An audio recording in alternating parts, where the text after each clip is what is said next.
আজকে আমি তোমাদের সাথে যে কবিতাটি নিয়ে আলোচনা করব তার নাম হচ্ছে সোনার তরী। সোনার তরী কবিতাটির লেখক রবীন্দ্রনাথ ঠাকুর, এবং সোনার তরী কবিতাটি ইন্টারমিডিয়েট এবং আসন্ন এইচএসসি পরীক্ষার জন্য খুবই গুরুত্বপূর্ণ একটি কবিতা। আজ আমরা এই ভিডিওতে সোনার তরী কবিতাটির বিশ্লেষণ করব এবং সোনার তরী কবিতাটি থেকে আসন্ন এমসিকিউ এবং সিকিউ নিয়ে আলোচনা করার চেষ্টা করব। কবিতাটির বিশ্লেষণ শুরু করার আগে আমরা কবিতাটি সম্পর্কে কিছু মৌলিক বিষয়ে জেনে নিব। তো সোনার কবিতাটি মূলত হচ্ছে একটি রূপক শ্রেণীর কবিতা। রূপক শ্রেণীর কবিতাতে সাধারণত দুইটি অর্থ থাকে।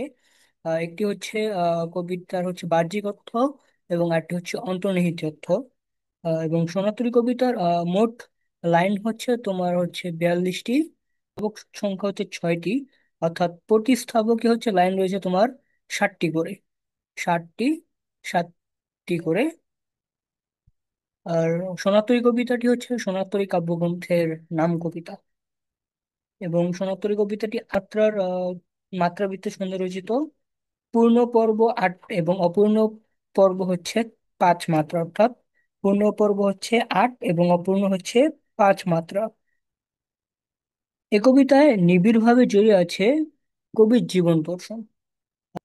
এবং এই কবিতাটি শুরু করার আগে আহ দুটি প্রধান চরিত্র বা ব্যক্তি সম্পর্কে আমরা জেনে নেব। তো একটি কৃষক, আর অপরটি মাঝি।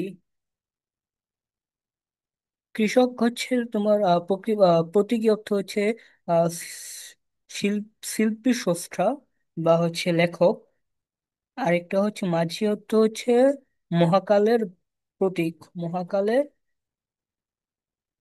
প্রতীক। সোনাতরী কবিতাটি বিশ্লেষণ করা লাগে। সোনাতরী কবিতাটির লেখক রবীন্দ্রনাথ ঠাকুর সম্পর্কে কিছু তথ্য আমরা জেনে নিই, যেগুলো আমাদের এমসিকিউর জন্য খুবই উপযোগী। রবীন্দ্রনাথ ঠাকুর 7ই মে 1861 সালে কলকাতার জোড়াসাঁকোর গ্রামের ঠাকুর পরিবারে জন্মগ্রহণ করেন, এবং তার জন্ম বাংলায় 25শে বৈশাখ 1268 বঙ্গাব্দ।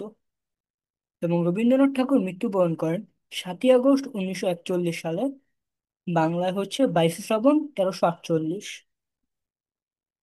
তাছাড়াও রবীন্দ্রনাথ ঠাকুরের সাহিত্যকাল বাংলা সাহিত্যে একটি বৃহৎ সময়, তাই তার এই সাহিত্যকালকে বাংলা সাহিত্যে রবীন্দ্র যুগ হিসেবে পরিচিত। তিনি বিভিন্ন ধরনের কবিতা, ছোট গল্প, উপন্যাস, নাটক, প্রবন্ধ, ভ্রমণ কাহিনী সহ সঙ্গীত রচনা করেছেন। এছাড়াও রবীন্দ্রনাথ ঠাকুর চিত্রশিল্পী হিসেবেও বেশ পরিচিত ছিল। তিনি শিক্ষা অর্জন করতে পারেননি, তবে তিনি বিশ্বভারতী নামে একটি বিশ্ববিদ্যালয় প্রতিষ্ঠার স্বপ্ন দেখতেন, এবং তিনি তা প্রতিষ্ঠাও করেছিলেন। মাত্র 15 বছর বয়সে তার প্রথম কাব্য বনফুল প্রকাশিত হয়। তাছাড়াও গীতাঞ্জলি এবং অন্যান্য কাব্য কবিতার সমন্বয় স্ব-অনুদিত সং অফারেন্সের জন্য 1913 সালে এশিয়ার মধ্যে প্রথম তিনি নোবেল পুরস্কার লাভ করেন। তাছাড়াও রবীন্দ্রনাথ ঠাকুর বাংলা ছোট গল্পের জনক। রবীন্দ্রনাথ ঠাকুরের অন্যতম শ্রেষ্ঠ কাব্যগ্রন্থগুলো মানসী, সোনার তরী, চিত্রা, খনিকা, বলাকা, পুনঃ জন্মদিনে এবং শেষ লেখা। তার কাব্যনাট্যগুলোর মধ্যে বিসর্জন, চিত্রাঙ্গদা। তাছাড়াও রবীন্দ্রনাথ ঠাকুরের সাহিত্যিক ছদ্মনাম ভানু সিংহ। তোমাদের এই পাঠ পরিচিতিটা খুবই গুরুত্বপূর্ণ। থেকে প্রশ্ন আসতে পারে, রবীন্দ্রনাথ ঠাকুরের প্রথম কাব্যগ্রন্থ কোনটি? উত্তর বনফুল। রবীন্দ্রনাথ ঠাকুরের কাব্যগ্রন্থ কত বছর বয়সে প্রকাশিত হয়? এছাড়াও এরকম প্রশ্ন আসতে পারে, বনফুল কাব্যটি কার লেখা, অথবা বনফুল যখন প্রকাশিত হয় তখন লেখকের বয়স কত ছিল? তাছাড়াও আসতে পারে, রবীন্দ্রনাথ ঠাকুর কত সালে এশিয়াদের মধ্যে নোবেল পুরস্কার লাভ করেন, এবং এশিয়াদের মধ্যে কততম হিসেবে তিনি নোবেল পুরস্কারটি পান? তাছাড়াও তিনি কোন কাব্যগ্রন্থের জন্য নোবেল পুরস্কারটি লাভ করেন? তাছাড়াও এরকম প্রশ্ন আসতে পারে, বাংলা ছোট গল্পের জনক কে? এবং এরকম রবীন্দ্রনাথ ঠাকুরের যে সকল কাব্যগ্রন্থগুলো আছে, যেমন মানসী, সোনার তরী, চিত্রা, খনিকা, ক্ষণিকা বলাকা, পুনর্জন্মদিনের শেষ লেখা, এগুলোর মধ্যে যে কোনো একটি তোমার প্রশ্ন প্রশ্নে লেখা থাকবে। যেমন ধর লেখা থাকবে মানসী। মানসী মানসী মানসী কাব্যগ্রন্থটির লেখক কে? তখন তোমরা উত্তর করবে রবীন্দ্রনাথ ঠাকুর। অথবা এরকম প্রশ্ন থাকতে পারে যে নিম্নে কোন কাব্যগ্রন্থটি রবীন্দ্রনাথ ঠাকুরের? অথবা এরকমও থাকতে পারে নিম্নের কোনটি কাব্যগ্রন্থ? তো মোটামুটি তোমাদের এই পাঠ পরিচিতি থেকে এই এই কয়েক ধরনের এমসিকিউ সাধারণত বেশি আসে। আহ, যেরকম লেখকের জন্মসাল, লেখকের জন্মস্থান, লেখকের প্রথম প্রকাশিত কাব্যগ্রন্থ। তো আমরা এখন মূল কবিতায় চলে এসেছি। আহ, গগনে গর্জে মেঘ, ঘন বর্ষা, কূলে একা বসে আছি নাহি ভরসা। গগন শব্দের অর্থ তোমার আকাশ। আকাশ, আর গর্জ শব্দের অর্থ গর্জন করে। অর্থাৎ আকাশে মেঘ গর্জন করে, তার সাথে সাথে ঘন বর্ষা, মানে প্রচুর বৃষ্টিপাতের সাথে আকাশে মেঘ গর্জন করছে। কূলে একা বসে আছে নাহি ভরসা। কূলে কৃষক একা বসে আছে, তার এই বর্ষার মধ্যে তার এই কূলে একা বসে থাকতে তার ভরসা হচ্ছে না। রাশি রাশি ভাড়া ভাড়া, ধান কাটা হলো সারা, ভরা নদী ক্ষুরো ধরা খর পরশা। এই রাশি রাশি ভাড়া ভাড়া, ভাড়া অর্থ তোমার ধান, ধান রাখার পাত্র। এবং রাশি রাশি অর্থাৎ এই এই ভাড়ার সমষ্টি গুলোকে বোঝাতে, মানে আধিক্য বোঝাতে এখানে বলা হয়েছে যে রাশি রাশি ভাড়া ভাড়া। ধান কাটা হলো সারা, মানে ধান কাটা হয়ে গেছে। এবং ভরা নদী, ভরা নদী দ্বারা মূলত যে নদীর স্রোতকে বোঝানো হয়েছে, যে নদীটি পরিপূর্ণ, পানি বা স্রোত পরিপূর্ণ। ক্ষুরধার অর্থ, ক্ষুরধার অর্থ খুরের মতো ধারালো। আমরা সেলুনে গিয়ে মাঝে মাঝে যে খুর দেখতে পাই, সে খুরের মতো ধারালো। খরপরশা, মানে ধারালো খরপরশা হচ্ছে হচ্ছে বর্ষা, মানে ক্ষুরো ধরা খরপরশা। এটি অর্থ ধারালো বর্ষা। বর্ষা অর্থ আবার বৃষ্টি না, বর্ষা অর্থ বর্ষা।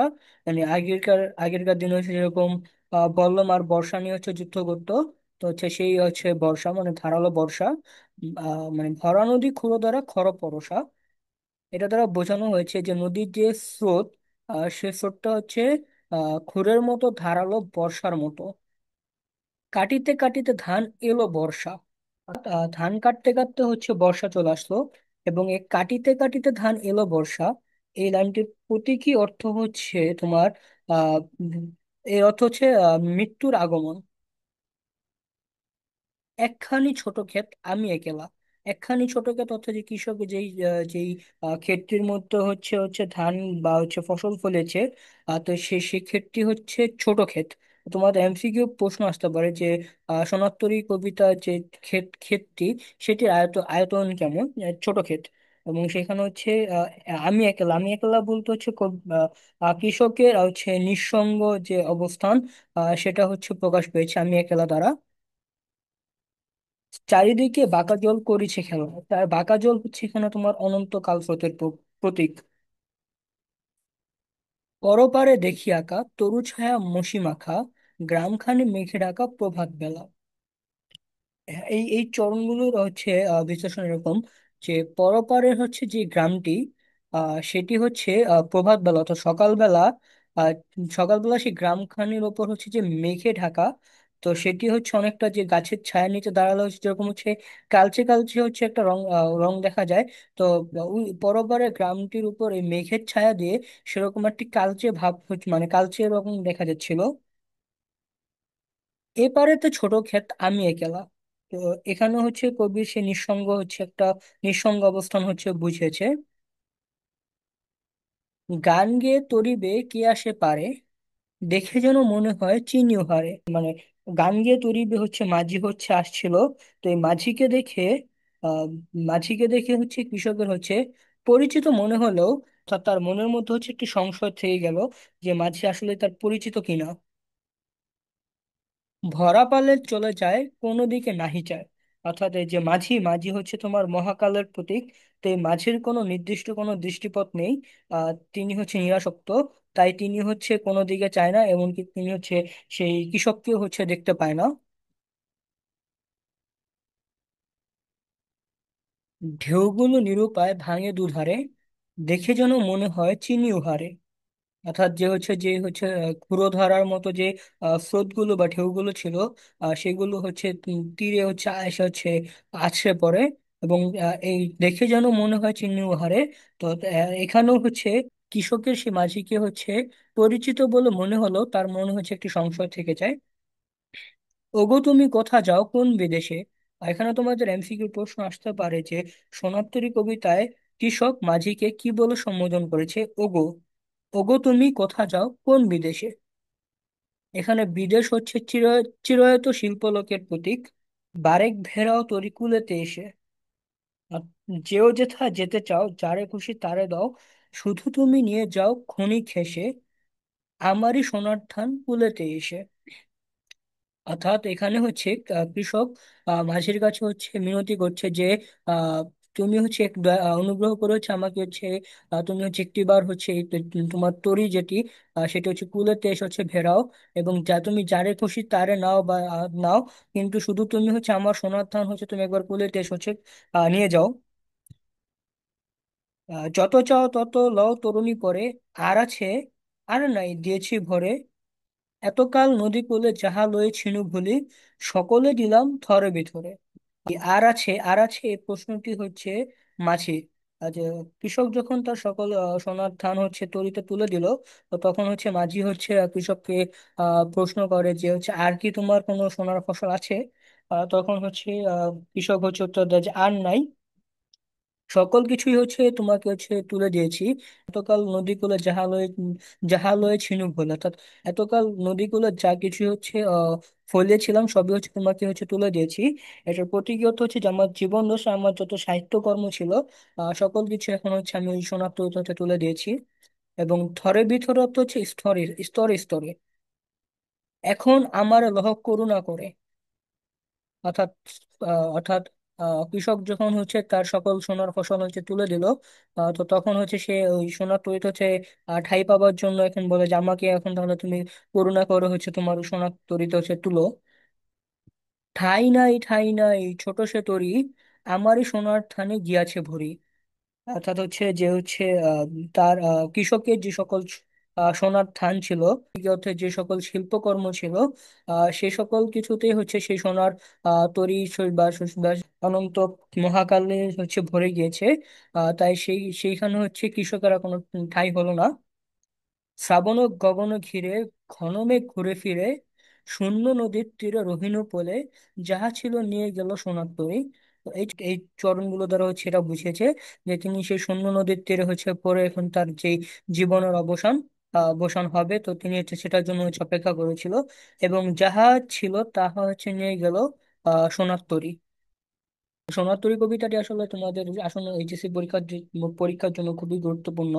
আজকের ভিডিওটি এতটুকু, তাদের সাথে আবার দেখা হচ্ছে সামনের কোনো একটি ভিডিওতে।